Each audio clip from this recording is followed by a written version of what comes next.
حضرت صلی اللہ علیہ وآلہ وسلم پر وحی کا ابتدائی دور اچھے سچے پاکیزہ خوابوں سے شروع ہوا۔ آپ خواب میں جو کچھ دیکھتے وہ صبح کی روشنی کی طرح صحیح اور سچا ثابت ہوتا۔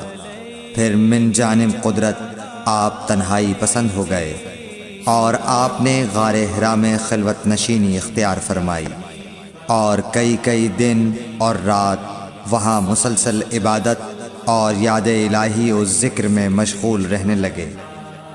جب تک گھر آنے کو دل نہ چاہتا توشہ ہمراہ لیے ہوئے وہاں رہتے۔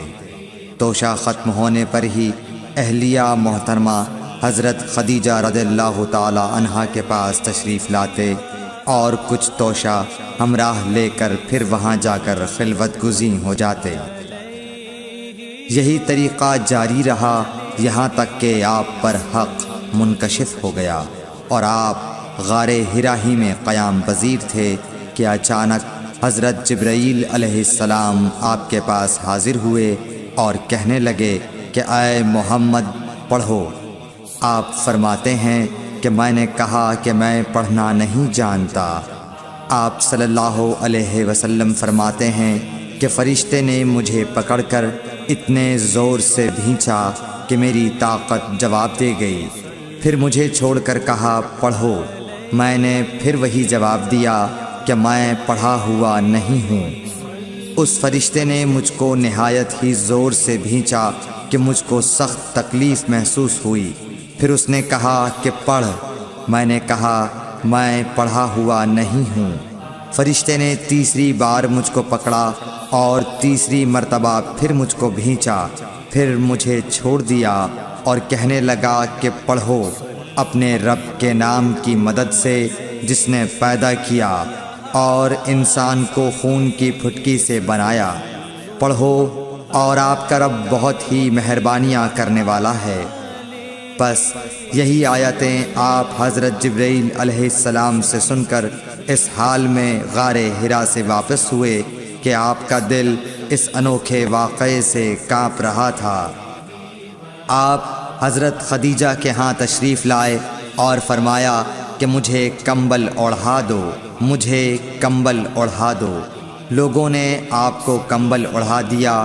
جب آپ کا ڈر جاتا رہا تو آپ نے اپنی زوجہ محترمہ حضرت خدیجہ رضی اللہ تعالی عنہا کو تفصیل کے ساتھ یہ واقعہ سنایا اور فرمانے لگے کہ مجھ کو اب اپنی جان کا خوف ہو گیا ہے۔ آپ کی اہلیہ محترمہ حضرت خدیجہ رضی اللہ تعالی عنہا نے آپ کی ڈھارس بندھائی اور کہا کہ آپ کا خیال صحیح نہیں ہے۔ اللہ کی قسم آپ کو اللہ کبھی رسوا نہیں کرے گا۔ آپ تو اخلاق فاضلہ کے مالک ہیں۔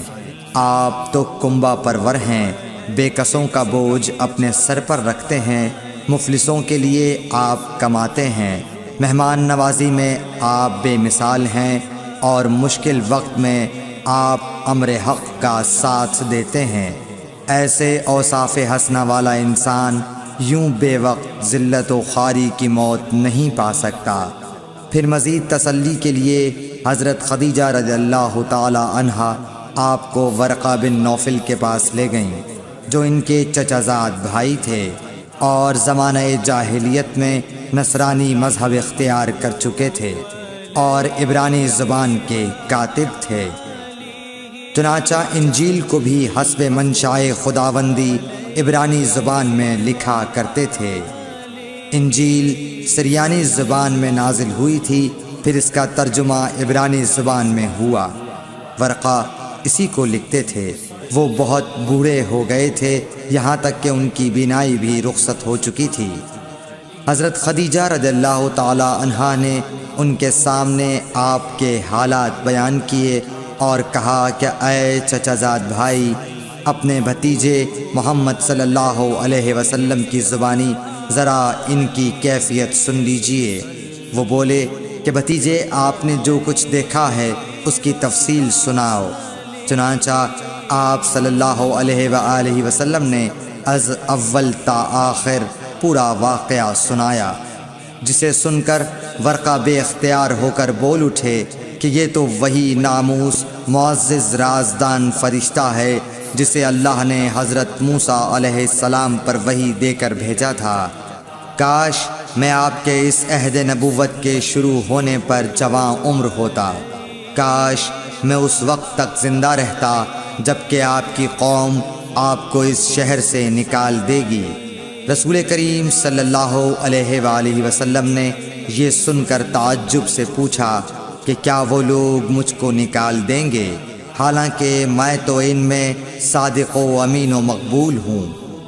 ورقہ بولا، ہاں یہ سب کچھ سچ ہے، مگر جو شخص بھی آپ کی طرح امر حق لے کر آیا لوگ اس کے دشمن ہی ہو گئے ہیں۔